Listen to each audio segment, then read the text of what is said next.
नमस्कार।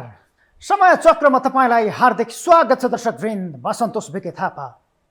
सुनले होस् कि लसुनले होस्, त्रिभुवन अन्तर्राष्ट्रिय विमानस्थल सधैँ चर्चा र चढ्ती कलामा हुन्छ। सुन तस्करको विषयपछि सुनसान भएको विमानस्थल शुक्रबार हाकिम कुटिएपछि एकाएक चर्चामा आएको छ। दुई सरकारी निकाय बीचको ताण्डवले विमानस्थलमा कुटाकुटकै अवस्था बन्यो। हाकिम पल्टिएर प्रहरीलाई चेक जाँचमा बाधा पुर्याउने ठुलाबडाको रोग पुरानै हो। उनीहरूले रक्सीको बोतल बोकेरै छिर्दा पनि भर्सक प्रहरीले देखेको नदेखे गरिदिनुपर्छ। सुनका डल्लै डल्ला आउँदा पनि लसुनको पेटी सम्झिएर छोडिदिनुपर्छ, किनकि उनीहरू टाइसुटवाला सुकिला मुकिला हाकिम हुन्। हाकिमको रबाब बढ्दै गएपछि आजित भएका प्रहरीले मर्यादा र कानुन नै बिर्सिएर शुक्रबार विमानस्थलभित्र धक्का मुक्की हाने। कानुनलाई हातमा लिएर मान्छे कुटेर तह लगाउने प्रहरीको हरकत पनि क्षम्य होइन। तर नियमित चेक जाँचमा सघाउ पुर्याउनु अध्यागमनका कर्मचारीको पनि दायित्व हो। यही बीचको विवादले उग्र रूप लिँदा हाकिमले प्रहरीको लात खाए। विमानस्थल त्यही भित्र त्यही अड्डा हो जहाँ अध्यागमन प्रहरी र भन्सारकै कर्मचारीको सेटिङ र मिलेमतोमा ठुला ठुला सेटिङहरू हुँदै आएका छन्। चाल सुब्रासले भनेको जस्तो यहाँबाट हात्ती छिरेको छैन, तर दिनहुँ सुन, गाजा, सुपारी र अपराधको फेहरिस्त नै छिरेको देख्दा कुन दिन हात्ती पनि छिर्छ तर विमानस्थलमा कार्यरत कर्मचारीले मुसा हो भनेर देख्ने छैनन्। हो, यो त्यही विमानस्थल हो जहाँबाट देशमा भविष्य नदेखेर प्रत्येक दिन 3000को सङ्ख्यामा युवाहरू पलायन भइरहेका छन्। तर यता विमानस्थलमा काम गर्ने कर्मचारीहरू मालामाल छन्। सम्भवतः शुक्रबारको घटना पनि यस्तै सेटिङको उपज हुनुपर्छ, नत्र हाकिम कुटिने अवस्था कसरी आयो? सुरुमा हेरौँ रिपोर्ट। त्रिभुवन अन्तर्राष्ट्रिय विमानस्थलमा अध्यागमन कार्यालयका हाकिम गोगनबहादुर हमालमाथि प्रहरीले लात्ती बजारेपछि खैला बैला मचिएको छ। सुनपछि सुनसान भएको विमानस्थल अहिले हाकिम कुटिएपछि फेरि एकाएक चर्चामा आएको हो। शुक्रबार नियमित चेक जाँचका क्रममा अध्यागमन कर्मचारीले असभ्य बोलेको भन्दै प्रहरीले लात्ता मुक्का बजारेका थिए। अध्यागमनका अधिकृत छायालाल मोक्तान र प्रहरीबीच सुरु भएको विवादको बिजारोपणमा अन्ततः हाकिम हमाल कुटिएपछि मत्थर भएको छ। यद्यपि घटनामा संलग्न प्रहरीमाथि कारबाहीको माग गरिएको छ। त्यहाँ हाम्रो डेस्क अफिसरलाई चाहिँ हातपात भयो प्रहरीबाट र त्यो के भएको रहेछ भनेर सीसीटीभी हेर्ने क्रममा चाहिँ प्रमुखमाथि पनि हातपात भएको भन्ने चाहिँ साथीहरूले रिपोर्टिङ गरेका छन्। हामी फिल्डमा छैनौँ, माथि छौँ होइन। कार्यकक्षमा कार्यरत रहँदै यसरी कर्मचारीमाथि हातपात गर्न अलि मिलेन भनेर चिफ स्टाफ जुरुको उठ्नु भएको थियो अरे होइन। प्रहरीले पछाडिबाट हातपात गरे भन्नेसम्म गएका छन्। अब हामीले यहाँ बसेर छलफल गरिरहेका छौँ। मन्त्रालयसम्म हामी यहाँबाट जाहेर गर्छौँ यो विषय, कारबाहीका लागि लेखेर पठाउँछौँ। घटना के हो? अरू बेला जस्तै शुक्रबार पनि विमानस्थलमा प्रहरी नियमित चेक जाँचमा थिए। यो सिलसिला चलिरहेका बेला आफ्नो काम सकेर अधिकृत छायालाल मोक्तान फर्कँदै थिए। सोही क्रममा अराइभल तर्फ रहेका प्रहरीले उनको शरीर खानतलासी गरे। मेटल डिटेक्टर भएको स्थानमा उनलाई चेक जाँच गर्ने क्रममा विवाद भयो। अध्यागमन अधिकृत मोक्तानले आफू अध्यागमन अधिकृत भएको र मेटल पनि नभएकाले किन चेक जाँच गरेको भनेर प्रश्न गरेका थिए। त्यो विवादका क्रममा आफूलाई प्रहरीले कुटपिट गरेको अधिकृत मोक्तानको भनाइ छ। तर प्रहरीले भने शरीर खानतलासी गर्ने क्रममा अध्यागमनका कर्मचारीले असभ्य बोलेको दावी गरेको छ। यद्यपि अध्यागमनका कर्मचारीले भने मेटल फ्री भएपछि त सधैँ यसरी चेक जाँच गर्नु पर्दैन होला नि भन्दा प्रहरीले कुटपिट गरेको गुनासो गरेका छन्। प्रहरीले अधिकृत कुटेको विषय छिनभरमै विमानस्थलभरि फैलियो। लगत्तै यसलाई कार्यालय प्रमुखको हैसियतमा विमानस्थल अध्यागमन कार्यालय प्रमुख गोगनबहादुर हमालले अपनत्व लिएर कर्मचारी कुटेको विषयमा छलफल बोलाए। अध्यागमन र प्रहरी बीच छलफल चल्यो। छलफलमा जो दोषी देखिन्छ उसैलाई कारबाही गर्ने मौखिक सहमतिका बीच सीसीटीभी फुटेज हेर्ने तय भयो। फुटेज हेर्दा कर्मचारी र प्रहरी बीच भनामन भएको देखियो र भनामनपछि प्रहरीले अध्यागमनका अधिकृत छायालाल मोक्तानमाथि हातपात गरेको देखियो। त्यसपछि हमालले प्रहरीको ज्यादती बढी भयो भन्ने बित्तिकै सीसीटीभी शाखामा रहेका मोक्तानमाथि प्रहरीले फेरि भकुर्न सुरु गरे। रिसको बेला कसले बेत पर्छ र भने जस्तो आगो भएका प्रहरीले मोक्तानलाई भकुर्दा हमालमाथि पनि लात्ता पुग्यो। घटनाको प्रकृति हेर्दा विवादको सहजीकरण गरेका हमालमाथि प्रहरीले पछाडिबाट लात बजारेको छ। सुरुमा अधिकृतबाट सुरु भएको घटनापछि कार्यालय प्रमुख हाकिम कुटिएपछि मकै पिस्ता घुन पिसिएको अर्थमा विश्लेषण गरिएको छ।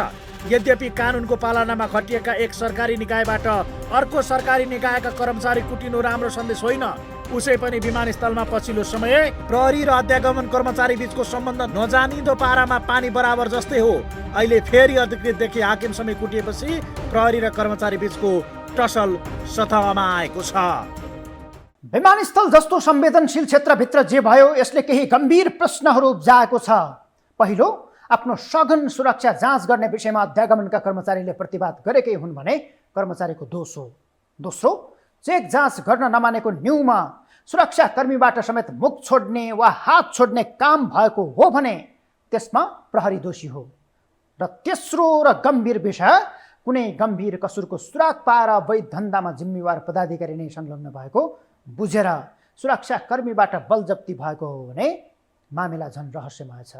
विषयहरू सतहमा खुल्दै जाँदा यहाँको विवाद भिजिट भिसामा जाने कामदारसँग जोडिएको सूचना आएको छ। अध्यागमनका कर्मचारीको सेटिङमा भिजिट भिसामा जाने कामदारहरूलाई प्रहरीले रोकेपछि केही दिनदेखि खटपट सुरु भएको थियो। यसमा नेपाल प्रहरी पनि सामेल छ र पछि कुरा नमिलेपछि विवाद भएको हो भने सबैलाई कारबाहीको दायरामा ल्याउनुपर्छ। किनकि यस्तै कर्मचारीहरूले विमानस्थल लुटी खाने लाजमर्दो अखडा बनाएको धेरै भइसक्यो। गृहमन्त्री नारायण काजी श्रेष्ठको कृपाले कारबाहीबाट उन्मुक्ति पाएकाहरूको विषय उजागर गर्नेछौँ एकैछिनको ब्रेकपछि।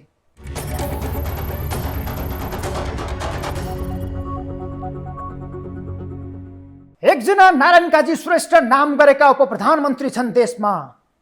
भ्रष्टाचार, बेइज्जती र कुशासनका पक्षमा यिनले दिने गफ कति हो कति। तर जब आफ्नै पार्टीको कुरा आउँछ यिनका अघि सब दुधले नुहाएको हुन्छन्। हत्या आरोपीले समेत नारायण काजीबाट उन्मुक्ति पाएकै छन्। भ्रष्टाचारीले उन्मुक्ति पाएको त कति हो कति। यिनकै शासनका पालामा बल प्रहरीको दर्जा पाएको सङ्गठन निकम्मा बन्दैछ। किनकि गृहमन्त्री नारायण काजी श्रेष्ठ नै निकम्मा छन्। प्रहरीले निष्पक्ष काम गर्न पाएको छैन। झन् माओवादी माथि त प्रहरीले आँखा पनि लगाउन नपाउने अवस्था बनेको छ। फलत हत्या आरोपीदेखि सहकारी ठगहरूले समेत काजीकै पालामा उन्मुक्ति पाएर पक्राउ पर्नबाट बचिरहेका छन्। आखिर किन पक्राउ परेका छैनन् पक्राउ पूर्जी जारी भएका आरोपीहरू? हेरौँ यो रिपोर्ट।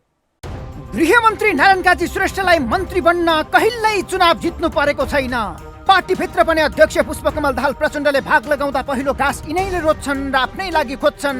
चुनाव नजिते पनि नारायण काजी श्रेष्ठ अहिलेसम्म 5 पटक मन्त्री बनेका छन् र यसपटक उनी सरकारको उपप्रधान सहित गृहमन्त्री छन्। अर्थात् यिनकै हातमा सुशासन र शान्ति सुरक्षाको जिम्मा छ। देशप्रति गद्दारी गर्ने, हत्या हिंसा मचाउने र भ्रष्टाचारी कालोबजारीहरूलाई नियन्त्रणमा राख्नुपर्ने दायित्व यिनकै काँधमा छ। जब जब यस्ता विषयहरू सतहमा आउँछन् तब गृहमन्त्री नारायण काजी श्रेष्ठले कसैलाई नछोड्ने, सबलाई कानुनी दायरामा ल्याएरै छोड्ने आदर्श छाड्छन्। केही गर्ला कि भनेर पहिल्यै खुट्टा उचाल्दिएपछि म भाग्न पाइहाल्छु भन्ने हुँदैन। खुट्टा उचाले पनि समाइन्छ। तर जब यिनकै पार्टी र वरिपरिका मानिसहरूको कुरा आउँछ तब आफ्नै आदर्शलाई समेत औषधि हालेर मरेतुल्य बनाउँछन्। उनको राम राज्यमा पक्राउ पूर्जी मात्रै जारी हुन्छ, तर अदालतले जारी गरेको पक्राउ पूर्जीलाई काजीले सिरानी हालेर चैनले निध भर्छन्। जिल्ला अदालत सुर्खेतले यिनकै विद्यार्थी नेत्री पञ्चा सिंहलाई हत्या अभियोगमा पक्राउ पूर्जी जारी गरेको छ। अदालतले पक्राउ गर्न आदेश दिएको 5 दिन बितिसक्दा समेत नारायण काजी माताहतको नेपाल प्रहरीले उनलाई खोजिरहेको मात्रै छ, तर पक्राउ गरेको छैन। यता नेपाल प्रहरीले नभेट्टाएकी पञ्चा सञ्चार माध्यममा अन्तर्वार्ता दिँदै हिँडिरहेकी छिन्। उनीमाथि कालीकोटका राजबहादुर मल्लको हत्या गरेको आरोप छ। मृतकका बाबुले पञ्चाको नाम किटेर जाहेरी दिएपछि अदालतले पक्राउ गर्न आवश्यक ठानेर पूर्जी जारी गरेको हो। तर अपराध आरोपी माओवादी हुनु पर्यो, नारायण काजीले मन पराएको हुनु पर्यो। अदालतको आदेशै भए पनि यस्ता व्यक्ति पक्राउ नपर्ने यिनकै कार्यशैलीबाट प्रष्ट भएको छ। यति मात्र होइन, गृहमन्त्रीले पक्राउ गर्न बाँकी व्यक्तिको लामै सूची छ जुन सत्ता र शक्तिसँग नजिक भएकै कारण कति उन्मुक्ति पाएर लुकिरहेका छन्, कति खुलेआम हिँडिरहेका छन्। नेपाल कम्युनिस्ट पार्टीका महासचिव नेत्र विक्रम चन्द विप्लव विरुद्ध मङ्सिर 18 मा काठमाडौँ जिल्ला अदालतले पक्राउ पूर्जी जारी गरेको थियो। राज्य विरुद्धको कसुरमा 35 दिनको समय दिएर विप्लव सहित खड्गबहादुर विश्वकर्मा प्रकाण्ड, राजु कार्की र माइला लामा विरुद्ध पक्राउ पूर्जी जारी भयो। तर नेपाल सरकार बाँधिरहेको मुद्दामा मङ्सिर 18 गते पक्राउ पूर्जी जारी भयो। विप्लव मङ्सिर 23 गते बालुवाटारमै पुगेर समाजवादी मोर्चाको बैठक बसे। पक्राउ पूर्जी जारी भएको आरोपी सरकार प्रमुखसँग कुम जुदाएर बैठक बस्दा विधि विधान र संविधानकै चिरहरण भयो। तर नारायण काजीलाई यसले फरक परेको छैन। पञ्चा सिंह सहितका 6 र विप्लव सहितका 4 जना गरी पक्राउ पूर्जी जारी भएका 10 जना अहिले पनि गृहमन्त्रीको कृपाले हत्कडीबाट बचिरहेका छन्। सहकारीका 35,000 बचतकर्ताको झण्डै 16 अर्ब बढी हिनामिना गरेका जीबी राई कहाँ छन्? गृहमन्त्रीलाई पत्तो नभए पनि पूर्व गृहमन्त्री रवि लामिछानेसँग भेट भइरहेको चर्चा छ। नेपाल प्रहरीका एक उच्च अधिकृतका अनुसार जीबी अहिले पनि प्रहरीकै निगरानीमा छन्। तर पनि उनलाई पक्राउ गर्न वा झिकाउन प्रहरी असफल छ, कारण गृहमन्त्रीले ग्रिन सिग्नल दिएका छैनन्। पक्राउ पूर्जी जारी भएर पनि गृहमन्त्रीकै कारण पक्राउन परेका अर्का व्यक्ति हुन् जीबी राई। मैले भने राज्यले समाउनु पर्यो, उहाँलाई ल्याउनु पर्यो, खोज्नु। अरू साथीहरू पनि समातिएको छन्, उनीहरूले भन्लान् नि।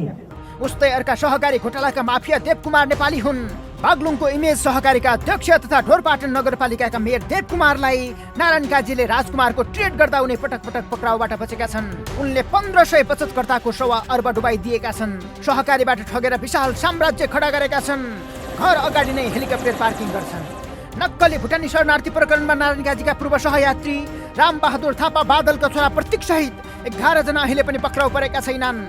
यी त केही ठुला र देखिएका प्रतिनिधि पात्र मात्रै हुन्, जुन प्रधानमन्त्री प्रचण्ड र गृहमन्त्री नारायण काजी श्रेष्ठको राजनैतिक उद्देश्य पूरा गर्न रचिएको इस्टर्न बाजमा मात्रै सीमित बनेका छन्। भौतिक पूर्वाधार मन्त्री पाउँदा आफूले चाहेको गृह नपाएपछि नारायण काजी श्रेष्ठ 2-4 दिन बिरामी नै परेका थिए। यिनको भाग्य कुनै मुद्दाका कारण रवि लामिछानेको पद अदालतले खोसिदिएपछि गृह यिनकै भागमा पर्यो। गृह मन्त्री बनेपछि यिनले दिएको सुशासनको गफ अहिले हुटिट्याउले आकाश थामे जस्तो भएको छ। गृहमन्त्री नारायण काजी श्रेष्ठ आफ्नै सुशासनको सती गएका छन्। अब पनि उनीबाट आश गर्नु भनेको आफैलाई दुत्कार्नुभन्दा अरू होइन। उदयपुर सिमेन्ट उद्योग टाट पल्टाउने भ्रष्ट कर्मचारीको प्रसङ्ग जोड्नेछौँ एकैछिनको ब्रेकपछि।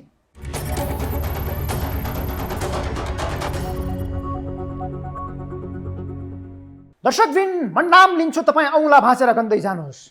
यो देशका शासकहरूले कति उद्योग धन्दा आफ्नो व्यक्तिगत स्वार्थका लागि कौडीको भाउमा बेचेर खाए। बाँसबारी छाला जुत्ता, बुटोल धागो कारखाना, गोरखकाली रबर उद्योग, जनकपुर चुरोट कारखाना, विराटनगर जुट मिल, हेटौडा कपडा उद्योग, हरिसिद्धि डट्टायल, बालाजु कपडा उद्योग र वीरगञ्ज चिनी कारखाना कसैले केही बाँकी राखेनन्।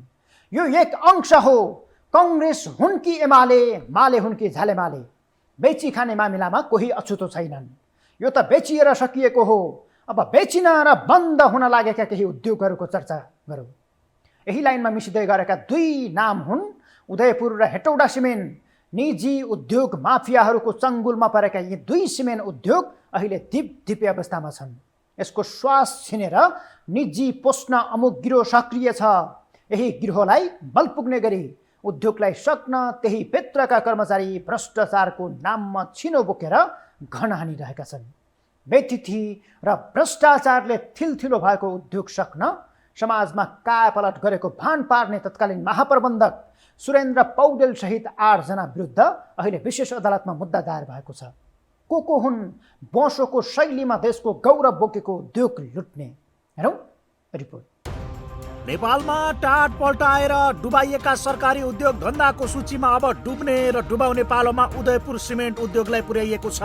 कर्मचारीदेखि सप्लायर्स र नेतादेखि ट्रेड युनियनको नाममा भोलाबाला हर्ताकर्ताले दुहुँदा थारो गाई बनाएर छोडेको यो उद्योग अहिले धिपधिपे अवस्थामा छ। दशकौंदेखि थिलथिलो बनाएर उद्योगलाई लुट्ने क्रम यसको नेतृत्वमा जो पुगे कसैले छोडेनन्। तर फरक यति हो, कसैले गुमराहमा पारेर मुखुण्डो लगाएर लुटे, कसैले हाकाहाकी मुखुण्डो लगाएर लुटे। तर सबका सबले मिलेरै लुटे।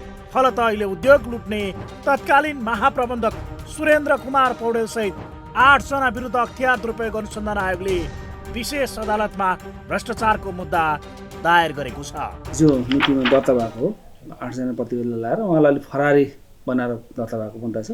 अब हिजो मात्र दर्ता भयो, अब आज हामीले उहाँहरूको नाममा म्याद जारी गरेका छौँ। अख्तियारले विशेष अदालतमा दायर गरेको मुद्दामा भेरिएबल फ्रिक्वेन्सी ड्राइभ VFD खरिद गर्दा आवश्यकता र औचित्य नभएको प्राविधिक दृष्टिले रिटपूर्वक माग नभएको अवस्थामा खरिद ऐन विपरीत खरिद गरी भुक्तानी समेत गरी भ्रष्टाचार गरेको उल्लेख गरिएको छ।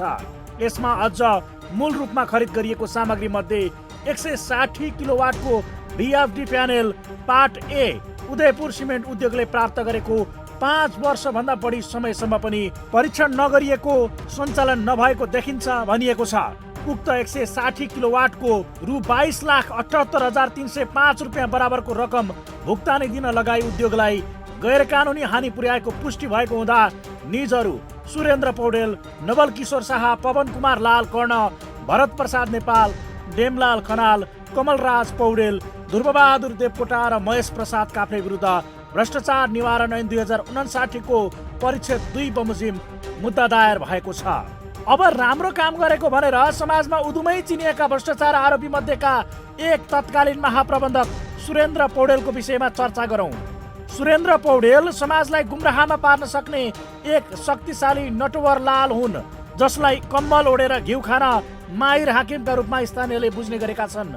उदयपुर सिमेन्ट उद्योगमा 2071 फागुन 12 मा पाइला हालेका यिनले इतिहासमा कसैले गर्न नसकेको घाटाको उद्योगलाई केही महिनामा वात्तै नाफामा लगेको प्रचार गरे।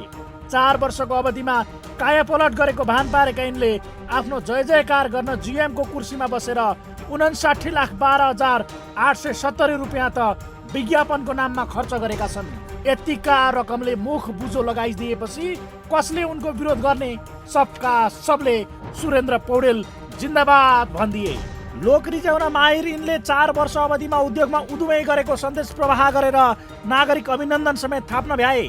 आफूलाई अभिनन्दन गर्न लगाउन उनले जसलाई नजिक राखेर उद्योगमा सप्लाईको काम दिन्थे उसैलाई जिम्मा दिए। त्रियुगा नगरपालिकादेखि उद्योग वाणिज्य सङ्घ समेतले राम्रो काम गरेको भन्दै यिनलाई बर्को उडाए। पत्र पत्रिकामा सधैँ राम्रो समाचार लेखाएर के नगरे झैँ पारेका यिनले आफूलाई सिमेन्टका कुलमान भनेर सञ्चार माध्यममा पगरी गोत्न लगाए। फलत बाहिर स्यालुइया पिटेका उनी त्यही उद्योगको ब्याज खाएर 2075 साल पुस 23 गते नेपाल आयल निगममा कार्यकारीको हैसियतमा तेल थाप्न आइपुगे। तर ऊ बेलाको बदमासी अहिले 5 वर्षपछि क्रमिक रूपले खुल्दै गएको छ। यद्यपि भ्रष्टाचार आरोपमा डामिएका तत्कालीन निर्देशक महेश काब्लेले लगन पछिको पोते नै सही सामाजिक सञ्जाल मार्फत आयोगले उपलब्ध गराएको सफाईको मौकालाई सदुपयोग गर्न नसकेको भन्दै केही कागजपत्र सार्वजनिक गरेका छन्। निजी सिमेन्ट उद्योगको गिद्धे दृष्टि। नेपालको गौरवका रूपमा रहेको पूर्ण सरकारी स्वामित्वको उदयपुर सिमेन्ट उद्योगलाई जति सक्दो चाँडो बन्द गराउन निजी सिमेन्ट उद्योगहरू राम नाम जपेर बसेका छन्। देशमा ख्याति प्राप्त गैँडा सिमेन्टको उत्पादन बन्द गराउन सके कौडीको मूल्यमा उपकरण उठाउने र सिधालीमा रहेको 7 पुस्तालाई पुग्ने गुणस्तरयुक्त चुनढुङ्गा हजम गर्ने निजी उद्योगहरूको दाउ छ। यसमा नजिकै रहेका मारुति र सौर्यले जोखाना हेरेर बसेका छन्। यी निजी उद्योग पोस्न नेतादेखि केही बिचौलियाहरूको गिरोह तारन्तार लागेको नजिकबाट जान्नेहरू बताउँछन्।